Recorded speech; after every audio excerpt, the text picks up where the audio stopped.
Despite Canada's image as a welcoming and humanitarian country, newcomers face individual and structural racism. In this video, we will discuss how race is directly implicated in forced migration and what needs to happen in research and policy to better address racism. How is race related to migration?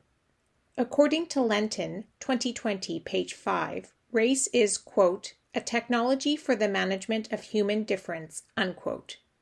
It serves to maintain white supremacy through exclusion and subordination, and as a system of power that interlocks with class, gender, sexuality, ability, state, and nation. Racial persecution is the reason why many people flee their countries and is a legal basis for asylum claims.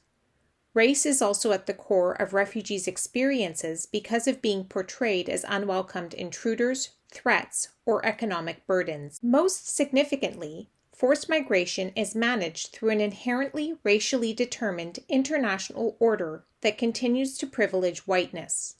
For example, research on the founding of the 1951 UN Refugee Convention shows that the refugee rights regime favored Europeans from the start. Racism in Canada. Canada's immigration governance as a settler state reveals several blatant examples of historical and contemporary racism. Using the example of the head tax on Chinese immigrants, Taylor, 1991, reminds us that from 1885 until the 1970s, the law, quote, was explicitly racist in wording and intent. Non-white, non-European immigration was openly discouraged and/or prohibited, unquote, page 2. In addition, we see historical examples where whiteness is conflated with Christianity. As Matas, 1985, points out, although there were no laws prohibiting the immigration of Jews, quote, discrimination was incontestable, unquote, page 9.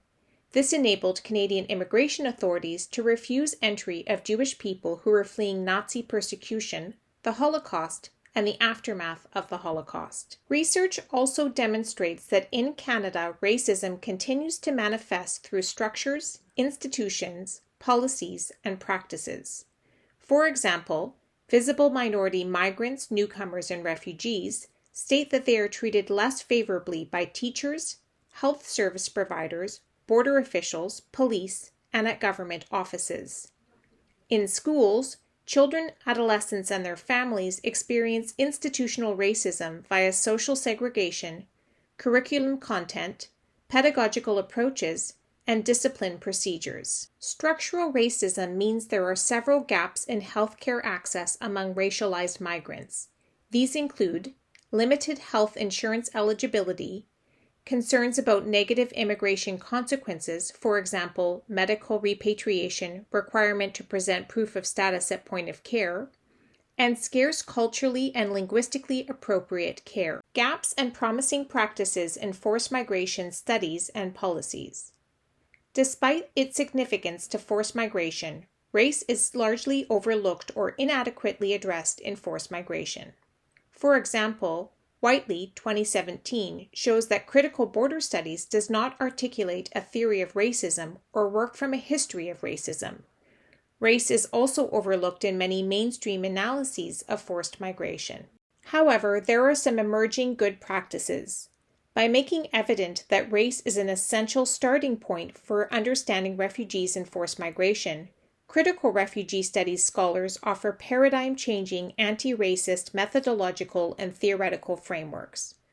Organizations working with refugees have also exposed the underlying links between forced migration and racism. For example, in 2015, Amnesty International proposed, quote, stopping racism, unquote, as one of the solutions for addressing root causes of forced migration. Conclusions and recommendations. To address these gaps in research and policy, researchers and practitioners need to expand knowledge on race and forced migration by engaging with Black and Indigenous knowledges. Similarly, organizations serving refugees should follow the example of Amnesty International, the UN Refugee Agency, and others in explicitly committing to anti-racism and identifying and exposing individual and structural racism.